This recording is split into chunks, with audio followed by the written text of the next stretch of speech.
only try to realize the truth. What truth? There is no spoon.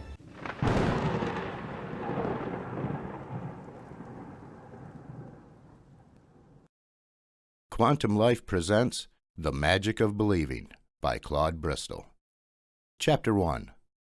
How to Tap the Power of Belief.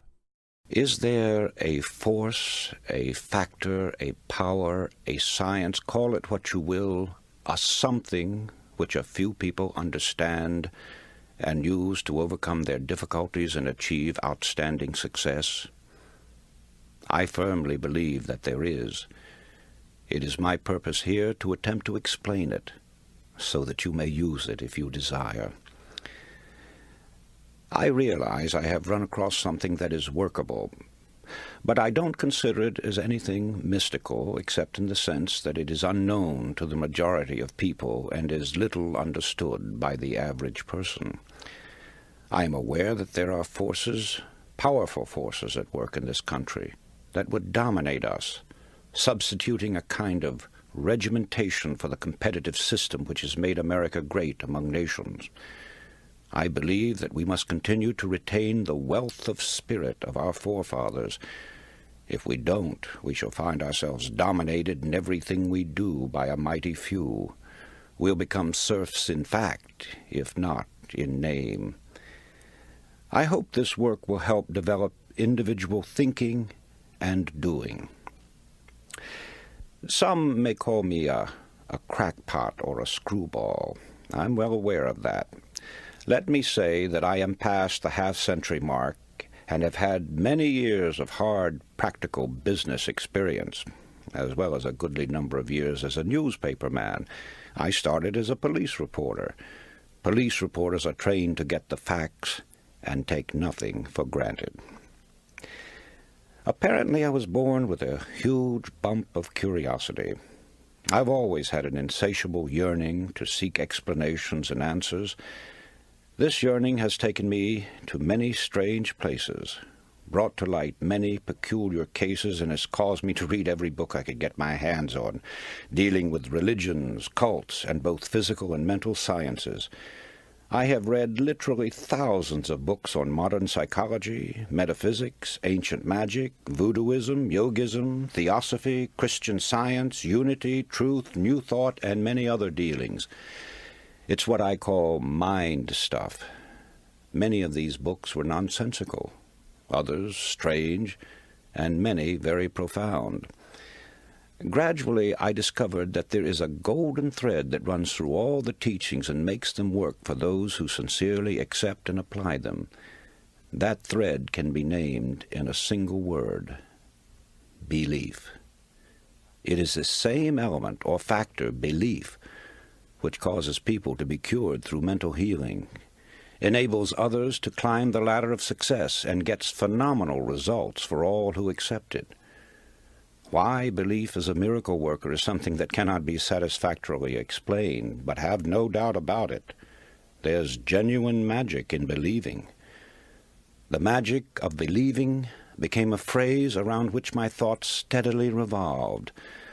I've tried to put down these thoughts as simply and as clearly as I could, so that everyone can understand.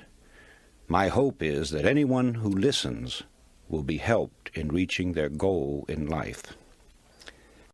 I would like to start by relating a few experiences of my own life, with the hope that by hearing them you will gain a better understanding of the entire science. Early in 1918, I landed in France as a casual soldier, unattached to a regular company. As a result, it was several weeks before my service record, necessary for my pay, caught up with me. During that time, I was without money to buy gum, candy, cigarettes, and the like. Every time I saw a man light a cigarette or chew a stick of gum, the thought came to me that I was without money to spend on myself. Certainly I was eating, and the army clothed me and provided me with a place on the ground to sleep. But I grew bitter because I had no spending money and no way of getting any.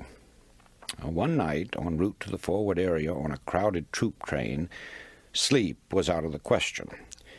I made up my mind then that when I returned to civilian life, I would have a lot of money. The whole pattern of my life was altered at that moment. I didn't realize it then, that at that moment I was laying the groundwork for a new direction in my life, groundwork that would unleash forces that would bring accomplishment. As a matter of fact, the idea that I could, with my thinking and believing, develop a fortune never entered my mind. Money is not the only desire you may have. It doesn't matter to what end this science is used, it will be effective in achieving the object of your desires. And in this connection, let me tell another experience. Some years ago, I decided on a trip to the Orient and sailed on a ship called the Empress of Japan. Something was working for me on that trip. I had no claim to anything but ordinary service. However, I sat at the executive officer's table and was frequently his personal guest in his quarters as well as on inspection trips through the ship. Well, naturally, the treatment I received made a great impression on me, and in Honolulu I often had the thought it would be nice to receive comparable treatment on my journey home on another ship. One afternoon I got the sudden impulse to leave for the mainland. It was about closing time when I arrived at the ticket agency. I was told that a ship was leaving the next day at noon, and I could get the only remaining cabin ticket. I bought it, and the next day, just a few minutes before noon, I started up the gangplank. In an offhand manner I said to myself, "They treated you as a king on the Empress of Japan. The least you can do here is sit at the captain's table." "Sure, you'll sit at the captain's table." The ship got under way, and as we steamed out of the harbor, word was received from the dining-room steward for passengers to appear in the dining room for assignments to tables. About half the assignments had been made when I came before him. He asked me for my ticket, which I placed on the table. He glanced at it, and then to me, saying, "Oh, yes, table A, seat number 5. It was the captain's table, and I was seated directly across from him. Many things happened aboard that ship which pertain to this subject, the most prominent being a party supposed to be in honor of my birthday. Just an idea of the captain's, because my birthday was months off. In laying before you this very workable science, I am aware that the subject has been handled before from many angles. I am also cognizant that many people shy away from anything that smacks of religion, the occult, or the metaphysical. Accordingly, I am presenting it in the language of a businessman who believes that sincere thinking and plain speaking will get any message across to the people. In using this science, which is given to you with the confident knowledge that no matter how you use it, it will get results, I wish to warn you. Never use it for harmful or evil purposes. Since the beginning of man, there have been two great subtle forces in the world, good and evil. Both are terrifically powerful in their respective scopes and cycles. The basic principle operating both is mind power, massed mind power. Therefore, take great care that you do not misuse the science of mind stuff. I cannot emphasize this too strongly, for if you employ it for harmful or evil purposes, it will boomerang and destroy you, just as it has others down through the centuries. These are not idle words, but solemn words of warning.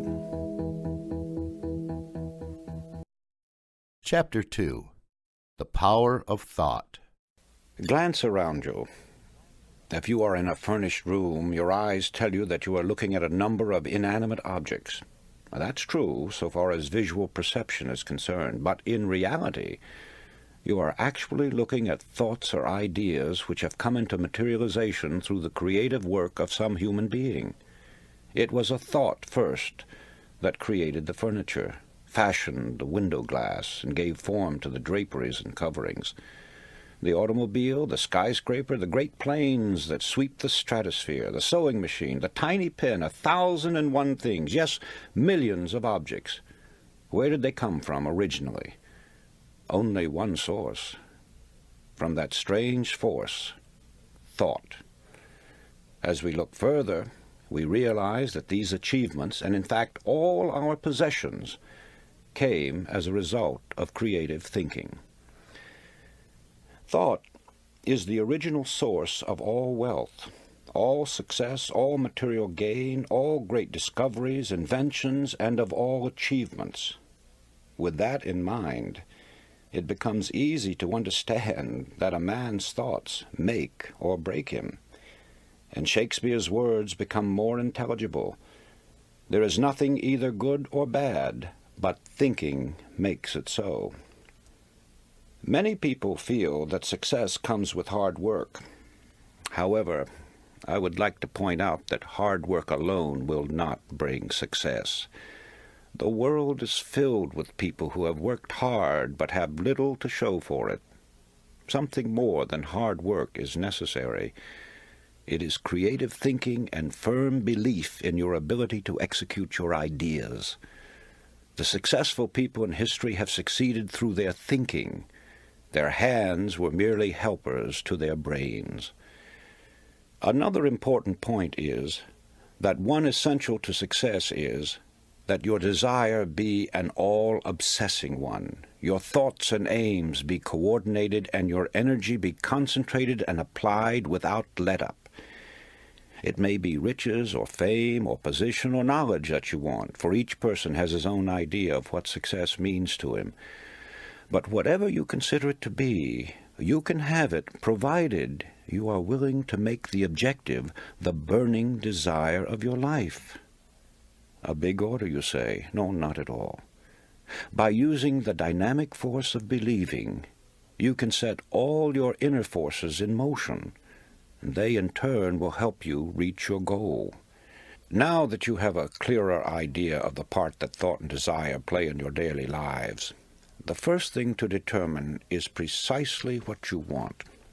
Starting in with the general idea that you merely want to be a success, as most people do, is too indefinite.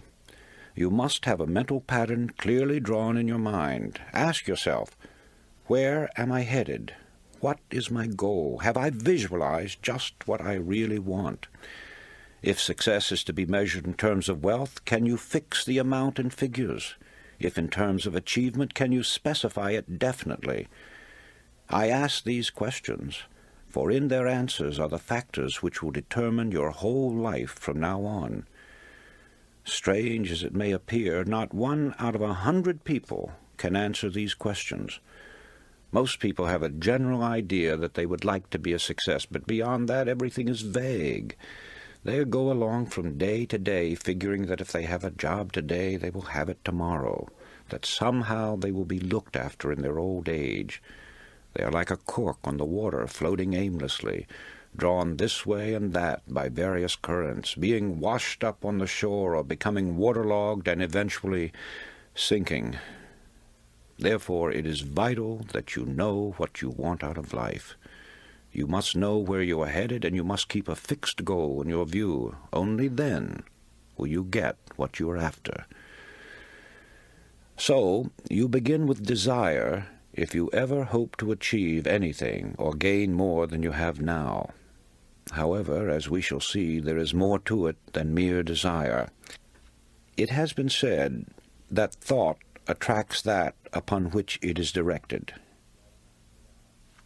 Thought attracts that upon which it is directed. It was Job who said, "For the thing which I greatly feared is come upon me." Our fearful thoughts are just as creative or just as magnetic in attracting troubles to us as are the constructive and positive ones in attracting positive results. So no matter what the character of the thought, it does create after its kind. When this sinks into a man's consciousness, he gets some inkling of the awe-inspiring power which is his to use. I cling to the theory that while thoughts do create and exercise control far beyond any limits yet known to man, they create only according to their pitch, intensity, emotional quality, depth of feeling, or vibratory plane.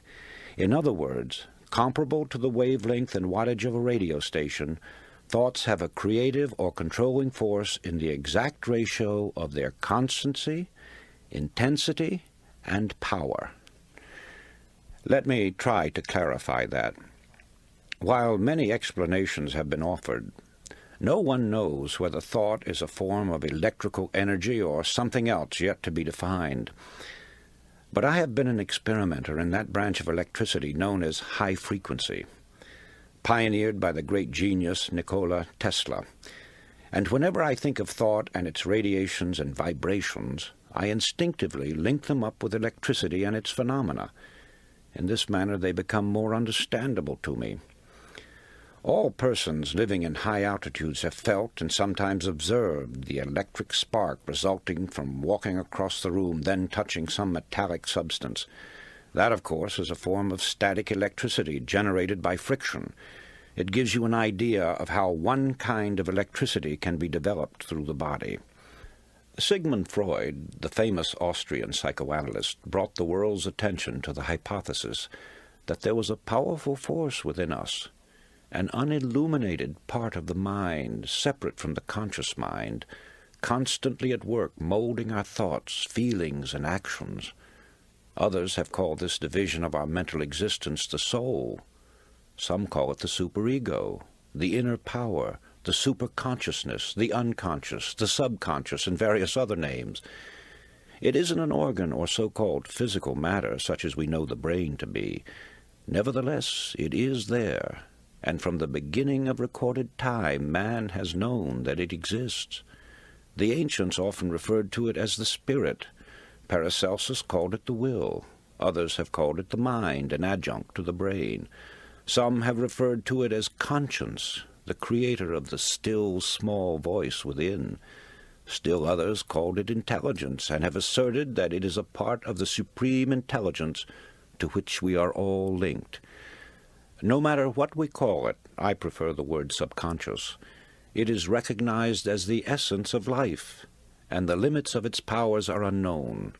It never sleeps, it comes to our support in times of great trouble, it warns us of impending danger, often it aids us in what seems impossible. It guides us in many ways, and when properly employed, performs so-called miracles. Perhaps the most effective method of bringing the subconscious into practical action is through the process of making mental pictures, using the imagination, perfecting an image of the thing or situation as you would have it exist in physical form. This is usually referred to as visualization. However, before this visualization can work, you must really believe. I refer now to deep-seated belief, a firm and positive conviction that goes through every fiber of your being. When you believe it heart and soul, as the saying goes. Now call it a phase of emotion, a spiritual force, a type of electrical vibration, anything you please, but that's the force that brings outstanding results. It sets the law of attraction into operation and enables sustained thought to correlate with its object. This belief changes the tempo of the mind or thought frequency, and like a huge magnet, draws the subconscious forces into play, changing your whole aura and affecting everything about you, and often people and objects at great distances. It brings into your individual sphere of life results that are sometimes startling, often results you never dreamed possible.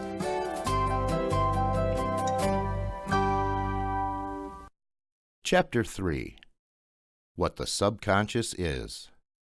As the subconscious plays a very important part in the magic of believing, it will bring you to a quicker understanding of this science if you have a clear and detailed picture of what the subconscious mind is, where it is located, and how it functions.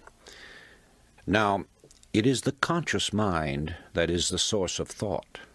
Also, it's the mind that gives us the sense of awareness in our normal waking life, the knowledge that we are ourselves, here and now, the recognition and understanding of our environments, the power to rule over our mental faculties, to recall the events of our past life, and to understand our emotions and their significance.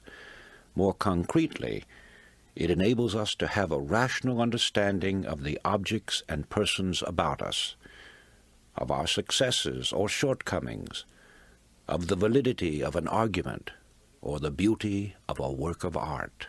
Many times the solution of our problems result from the use of the conscious mind. But now and then, when the solution is not forthcoming, we become exhausted with continued trying. We begin to lose confidence in ourselves, and we often resign ourselves to the idea that we have failed, that nothing can be done about it. Here is where the subconscious mind comes in. It helps us to renew our belief in ourselves. It assists us to overcome our difficulty and to put us on the road to achievement and success. Just as the conscious mind is a source of thought, so the subconscious is the source of power. Also, it is one of the greatest realities in human life. It is rooted in instinct and is aware of the most elemental desires of the individual, yet it is always pressing upward into conscious existence. The powers of the subconscious are many, the chief of which are intuition, emotion, certitude, inspiration, suggestion, deduction, imagination, organization, and, of course, memory and dynamic energy. It is a distinct entity. It possesses powers and functions with unique mental organization all its own. Now, the subconscious mind has three primary functions. First, with its intuitive understanding of the bodily needs, it maintains and preserves the well-being and indeed the very life of the body, unaided by the conscious mind. Second, in times of great emergency, it springs into immediate action, again independent of the conscious mind. It takes supreme command, acting with incredible certitude, rapidity, accuracy, and understanding in the saving of the life of the individual. Third, it is operative in the psychic world, in which the psychic powers of the subconscious are manifested in such phenomena as telepathy, clairvoyance, and psychokinesis. But also, it can be summoned to help the conscious mind in times of great personal necessity, when the conscious calls upon the subconscious to use its powers and resources to solve a vital problem or bring to pass that which is sought or desired by the individual. It is the third function that we are most concerned with here. To draw upon the resources and powers of the subconscious and awaken it into action, you must first be sure that you are asking for something that is rightfully yours to have and is within your ability to handle. The subconscious manifests itself only according to the capabilities of the person. Then you must have patience and absolute faith. Theodore Simon Jouffroy, the French philosopher, said the subconscious mind will not take the trouble to work for those who do not believe in it. Next, in conveying your need to the subconscious, it must be in the spirit that the work has already been done.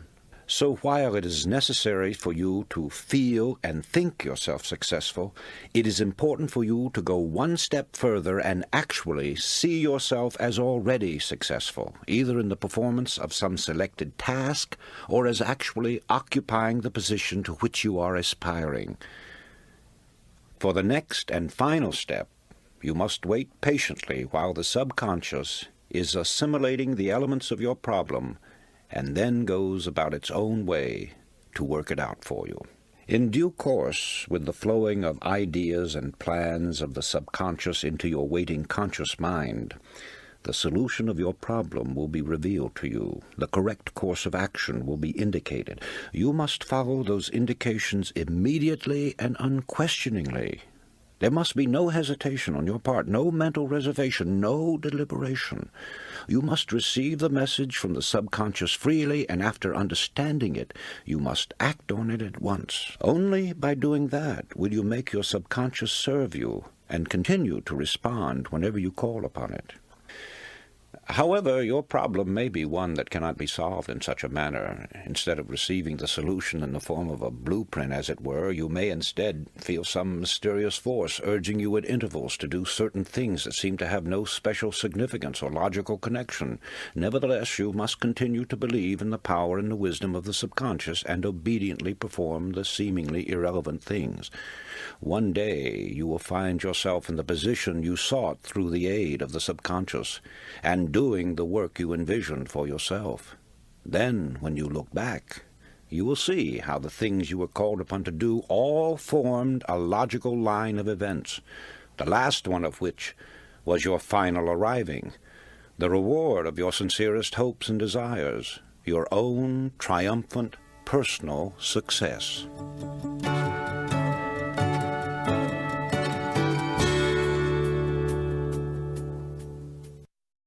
Chapter 4. Suggestion is Power. After studying the various mystical religions and different teachings and systems of mind stuff, one is impressed with the fact that they all have the same basic modus operandi, and that is through repetition. The repeating of certain mantras, words, formulas, or just plain mumbo-jumbo is common with witch doctors, voodoo high priests, hexers, and many other followers of strange cults. They use them to evoke the spirits or work black magic. One finds the same principle at work in chants, incantations, litanies, daily lessons, also the frequent praying of the Buddhists and Muslims alike, the affirmation of the Theosophists and the followers of unity, the absolute, truth, new thought, divine science. In fact, it is basic to all religions, although here it is white magic instead of black magic. This brings us to the law of suggestion, through which all forces operating within its limits are capable of producing phenomenal results. That is, it is the power of suggestion and autosuggestion, your own to yourself, or heterosuggestion coming to you from outside sources, that starts the machinery into operation or causes the subconscious mind to begin its creative work. And right here is where the affirmations and repetitions play their part. It's the repetition of the same chant, the same incantation, the same affirmations that lead to belief. And once that belief becomes a deep conviction, things begin to happen. Now, this is the same identical force and the same mechanics that Hitler used in building up the German people to attack the world. A reading of Mein Kampf will verify that. Dr. René Fauvel, a famous French psychologist, explained it by saying that Hitler had a remarkable understanding of the law of suggestion and its different forms of application. It was with uncanny skill and masterly showmanship that he mobilized every instrument of propaganda in his mighty campaign of suggestion. Hitler openly stated that the psychology of suggestion was a terrible weapon in the hands of anyone who knew how to use it. Let's see how he worked it to make the Germans believe what he wanted them to, and once that belief took hold, how they started their campaign of terror. Slogans, huge signs, posters, masked flags appeared throughout Germany. Hitler's picture was everywhere. One Reich, one folk, one leader became the chant. It was heard everywhere. Today we own Germany, tomorrow the entire world. The marching song of the German youths came from thousands of throats daily. Such slogans as, "Germany has waited long enough," "Stand up, you are the aristocrats of the Third Reich," "Germany is behind Hitler to a man," and hundreds others, bombarded the people 24 hours a day. From billboards, sides of buildings, the radio and the press, every time they moved, turned around, or spoke to one another, they got the idea that they were a superior race, and under the hypnotic influence of this belief, strengthened by repeated suggestion, they started out to prove it. Unfortunately for them, there were other nations who also had strong national beliefs that eventually became the means of bringing defeat to the Germans. Let's go into the field of sports, where everyone who has ever witnessed a football or baseball game has actually seen this power of suggestion at work. The late Newt Rockne, famous coach at Notre Dame, knew the value of suggestion and used it repeatedly, but he always suited his method of applying it to the temperament of the individual team. A story is told that on one Sunday afternoon, Notre Dame was playing a particularly grueling game and at the end of the first half was trailing badly. The players were in their dressing room, nervously awaiting the arrival of Rockne. Finally, the door opened and Rockne's head came in slowly. His eyes swept inquiringly over the squad. "Oh, excuse me, I made a mistake. I thought these were the quarters of the Notre Dame team. The door closed and Rockney was gone. Puzzled and then stung with fury, the team went out for the second half and won the game. In the Depression years, and there may be years like them in the future, we saw this same suggestive force working overtime. Day after day we heard the expression, times are hard, business is poor, the banks are failing, prosperity hasn't a chance, and wild stories about business failures on every hand until they became the national chant. Millions believed that prosperous days would never return. Hundreds, yes, thousands of strong-willed men went down under the constant hammering, the continuous tap-tapping of the same fear-vibratory thoughts. Money, always sensitive, runs to cover when fear suggestions begin to circulate, and business failures and unemployment follow quickly. We heard thousands of stories of bank failures, huge concerns going to the wall, and people believed them readily and acted accordingly. There will never be another business depression if people generally realize that it is with their own fear thoughts that they literally create hard times. They think hard times, and hard times follow. Dr. Walter Dill Scott, eminent psychologist and longtime president of Northwestern University, told the whole story when he said, "Success or failure in business is caused more by mental attitude rather than by mental capacities." Let's consider charms, talismans, amulets, good luck pieces, four-leaf clovers, old horseshoes, a rabbit's foot, and countless other trinkets which thousands of people believe in. By themselves they are inanimate, harmless objects without power.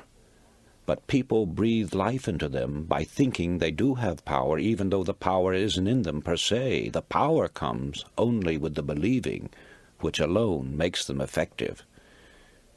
Two outstanding illustrations of this are found in the stories of Alexander the Great and Napoleon.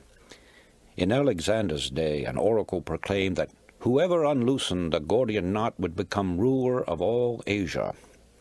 Alexander, you may remember, with one stroke of his sword, cut the knot, and rose to tremendous heights and power. Napoleon was given a star sapphire when he was a child, with the prophecy that it would bring him luck and someday make him Emperor of France. Could it have been anything but the supreme belief in the prophecy that carried these two great men to a place in the Hall of Fame? They became great men because of their supernormal beliefs. Here's a simple experiment that will demonstrate to you the strange power of attraction through visualization, making the mental picture actually work. Find a few small stones or pebbles which you can easily throw. Locate a tree or a post of 6 to 10 inches in diameter. Stand 25 to 30 feet away from it. Start throwing pebbles at the tree, trying to hit it. If you're an average person, most of the stones will go wide of their mark. Now stop and tell yourself that you can hit the objective. Get a mental picture of the tree, figuratively stepping forward to meet the stone. Imagine the rock actually colliding with the tree in the spot where you want it to strike. You'll soon find yourself making a perfect score. Don't say it's impossible. Try it, and you'll prove that it can be done, if you will only believe it.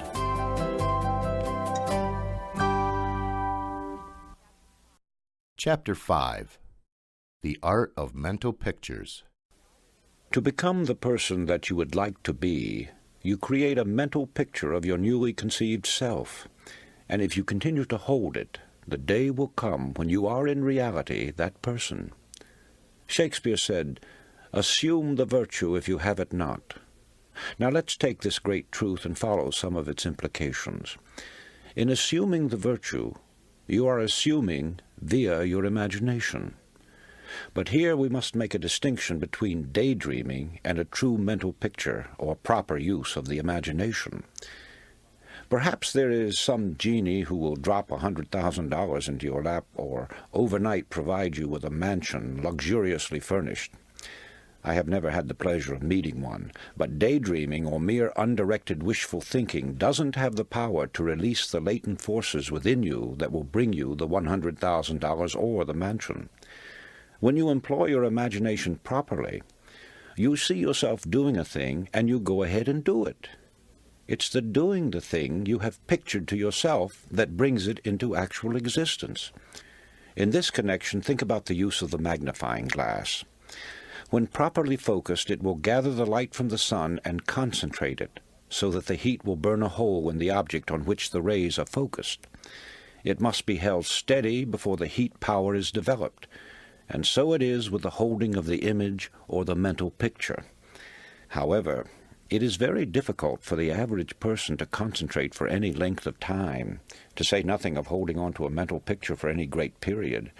You are constantly being swayed by what you read and hear, and as a result, the coordinating part of this creative force turns to gathering together all these scattered elements in a focused mass, instead of devoting itself to making a clear and dynamic picture of your desire. Often I have thought of this matter of desire and suggestion in connection with the planting of vegetable or flower seeds. Once the soil is prepared and the tiny seeds are placed in it, it only takes a short time until they begin to root and sprouts begin to appear. The moment they start upward through the soil in search of light, sunshine, and moisture, obstacles mean nothing to them. They will push aside small stones or bits of wood, and if they can't do that, they'll extend themselves and grow around them. So it can be with you and the suggestions you give to your subconscious mind. The results will be pure or complex, depending upon the original seed and the attention which you give it. In other words, plant the right kind of seed, and habitually feed it with strong affirmative thought, always directed toward the same end. It will grow into a mighty force, finding ways and means of overcoming all obstacles. I have been in the private offices of a great many industrial leaders, businessmen, great bankers, and others. Long before this magic of belief was understood by me, I was impressed with the pictures, photographs, slogans, bits of statuary, and so forth, which were to be found in the inner sanctums of great firms. Undoubtedly, many of you have seen or heard of such displays, but has it ever occurred to you what their purpose was? There can only be one answer, and that is, they serve as a constant reminder, getting the picture over to the occupant of the room, that he too can succeed as those did before him. In common with other great men, Thomas A. Edison obviously knew the value of the repeated suggestion and made use of it. Among the articles found in his desk was a piece of paper that said, "When down in the mouth, remember Jonah. He came out all right." Edison must have thought well of that expression and perhaps reflected much upon it. So, let's get down to the mechanics. Find yourself 3 or 4 cards. Ordinary business cards will do. In your office, your home, your room, or any other place where you can have privacy, sit down and ask yourself what you desire above everything else. When the answer comes and you are certain that it is your uppermost desire, then at the top of one card write a word picture of it. 1 or 2 words may be sufficient. A job, a better job, more money, a home of your own. Then on each card, duplicate the word picture from the original. Carry one in your billfold or handbag. Place another alongside your bed or fasten it to your bedstead. Place another on your shaving mirror or dressing table, and still another on your desk. The whole idea, as you may have guessed, is to enable you to see mentally the picture at all hours of the day.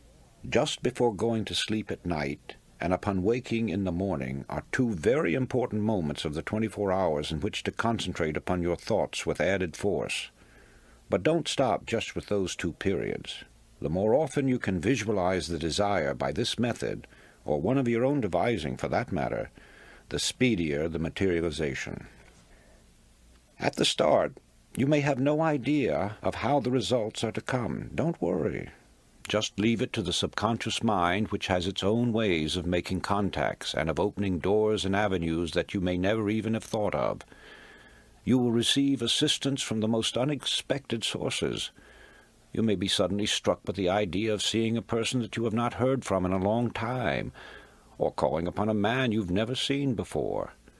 You may get the idea of writing a letter or making a telephone call. Whatever the idea is, follow it.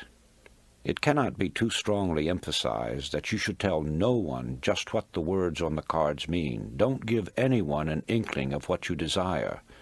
The truth is that when you talk about what you're going to do, you scatter your forces. You lose the close connection you have with the subconscious, and you frequently find that unless you do as directed, you will have to start all over again in your program of achievement. Go and tell no man still holds true. Suppose you want a better job or promotion. Not only use the cards, but keep telling yourself constantly and continuously that you are going to get that job. You have already visualized it if you have accepted this science, but the repetition will be the means of driving the suggestion deeply and firmly into the subconscious mind. This may be compared to driving a nail into a board. The first tap puts the nail in place, but it is only by a number of heavy strokes that the nail is driven home.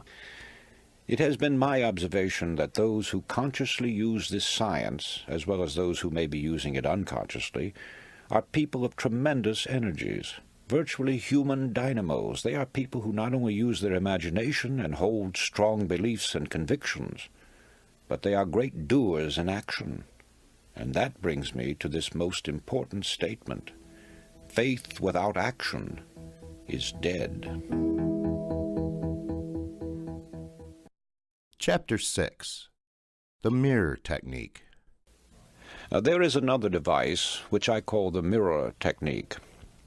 Before explaining it, I want to tell you how I happened to discover what a truly wonderful thing it is and how it can be used to bring quicker and more effective results.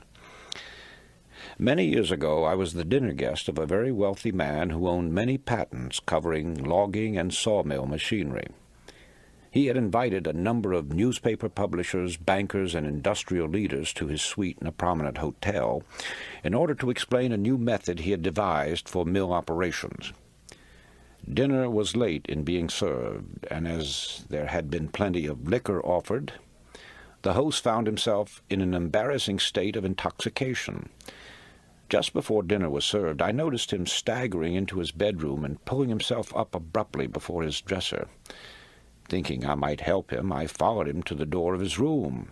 As I stood there, I saw him grab the edge of the dresser top with both hands and stare into the mirror, all the time mumbling as a drunken man sometimes does. Then his words began to make sense, and I moved back a little to watch the performance. I heard him say, "John, you old... They tried to get you drunk, but you're going to fool them. You're sober. Cold sober. This is your party, and you've got to be sober." As he kept repeating these words while continuing to stare at the reflection of his eyes in the mirror, I noticed that a transfiguration was taking place. His body was becoming more erect. The muscles of his face were tightening, and his drunken look was disappearing. The whole performance was over in about 5 minutes, but in all my experience as a newspaper man, and more especially as a police reporter, I had never seen such a rapid change. Not wanting him to know that I'd been watching him, I made for the bathroom. When I got back to the dining room, I found the host at the head of the table, and while his face was still a little flushed, to all appearances he was sober. At the end of the dinner, he presented a very dramatic and convincing picture of his new plans. It wasn't until long afterwards, when I got a better understanding of the power of the subconscious mind, that I understood the science involved in transforming the obviously drunken man into a cold, sober host. Many great orators, preachers, actors, and statesmen have used this mirror technique for years. Winston Churchill, according to Drew Pearson, never made a speech of importance unless he made it before a mirror first. Woodrow Wilson also employed the same technique. It's what I call a supercharging method of stepping up the subconscious forces. This mirror technique gives a clue to the power and magnetism of Billy Sunday, the great evangelist. According to Eric Sevareid in his book Not So Wild a Dream, Billy Sunday would bound about his hotel room, now peering intently out the window with one foot on the sill, now grasping the dressing table firmly in both hands, while lecturing his reflection in the mirror. Now to outline the technique. Stand in front of a mirror. It need not be a full-length mirror, but it should be big enough so that you may at least see your body from the waist up. And those of you who have been in the Army know what it means to come to attention. Stand fully erect, bring your heels together, pull in your stomach, keep your chest out and your head up. Now breathe 3 or 4 times until you feel a sense of power, strength, and determination. Next, look into the very depths of your eyes. Tell yourself that you are going to get what you want. Name it out loud so that you can see your lips move and you can hear the words. Make a ritual of it. Practice doing it at least twice a day, mornings and evenings, and you'll be surprised at the results. Within a few days you'll have developed a sense of confidence that you never realized that you could build within yourself. This power will give you that penetrating gaze that causes others to think you are looking into their very souls.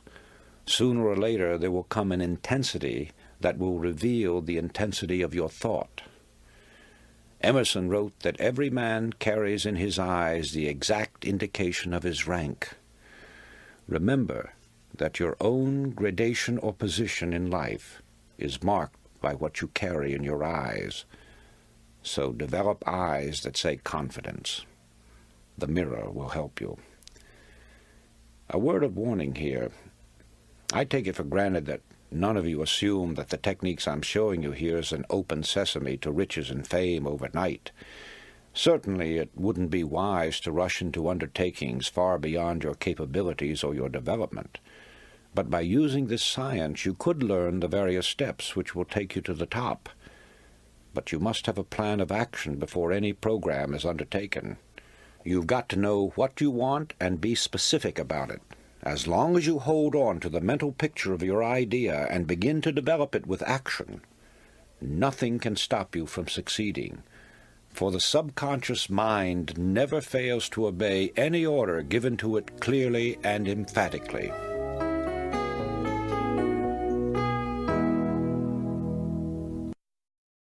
Chapter 7. How to Project Your Thoughts.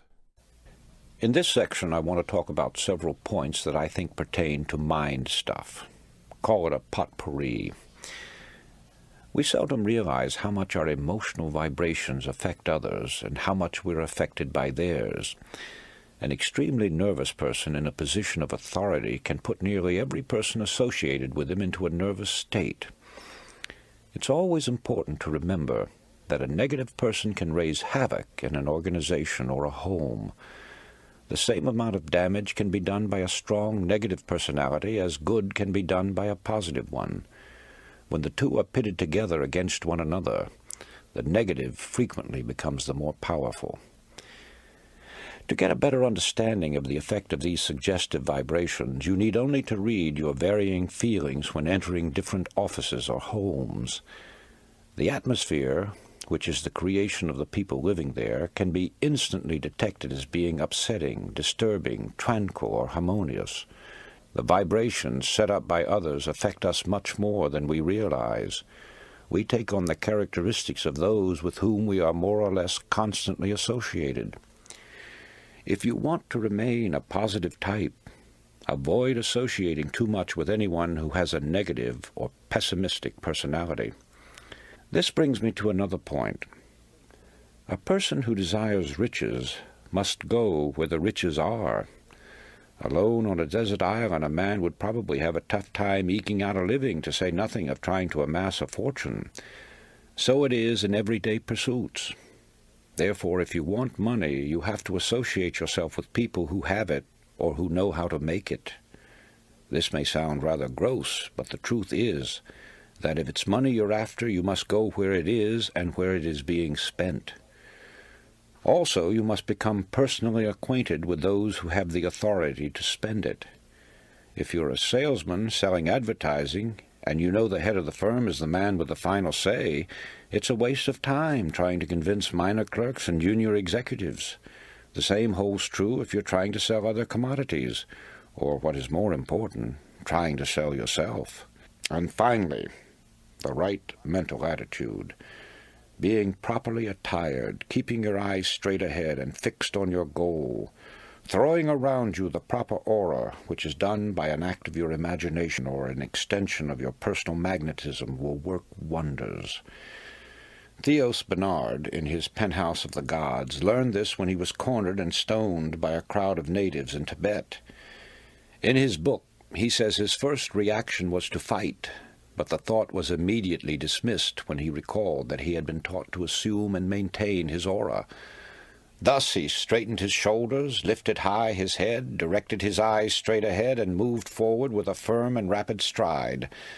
Not only did the crowd give way, but others came forward and made a path for him. When man fully comprehends the great power of his mind and earnestly puts it to work, he will have dominion over this earth and everything on it. You yourself have this inner spark, but it must be fanned until the fire is of white-hot intensity, and it must be constantly stoked, which you do by adding fuel. Ideas, ideas, more ideas, and action.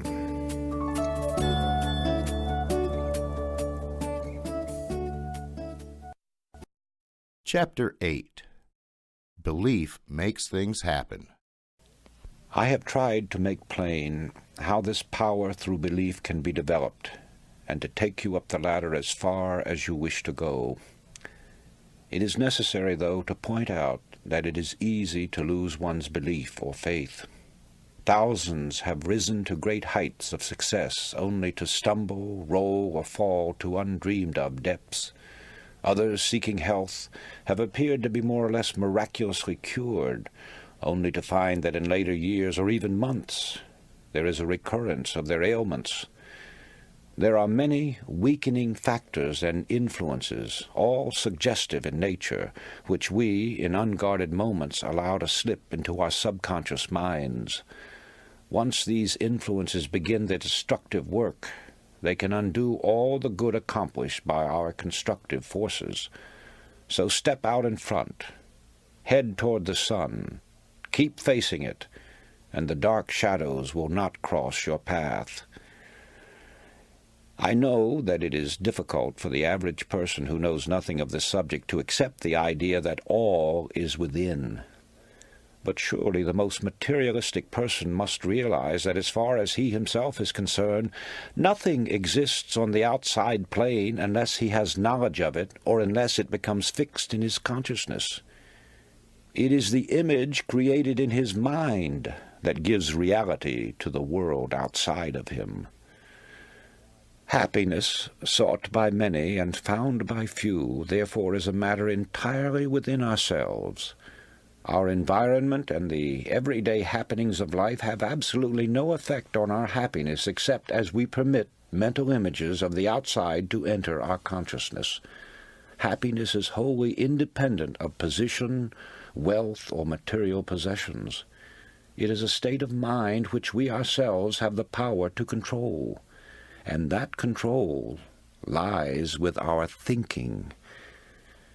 Emerson said, "What is the hardest task in the world? To think." Obviously this is so, when one considers that most of us are victims of mass thinking and feed upon suggestions from others. We all know that the law of cause and effect is inviolable. Yet how many of us ever pause to consider its workings? The entire course of a man's life has many times been changed by a single thought, which, coming to him in a flash, became a mighty power that altered the whole current of human events. History is replete with the stories of strong-minded, resolutely willed individuals who, steadfastly holding to their inner convictions, have been able to inspire their fellow man and, in the face of tremendous and determined opposition, have literally created out of nothing great businesses, huge empires, and new worlds. They had no monopoly of thought power. You and every man and woman have it. All you have to do is use it. You will then become the person you envisage in your imagination. Know yourself. Know your power. Faithfully use the cards and the mirror techniques, and you will get results far beyond your fondest expectations. Just believe that there is a genuine creative magic in believing, and magic there will be, for belief will supply the power which will enable you to succeed in everything you undertake. Back your belief with a resolute will, and you will become unconquerable, a master of men among men, yourself. This has been The Magic of Believing by Claude Bristol. I hope you've enjoyed this recording. If so, please like and subscribe, and thank you for listening.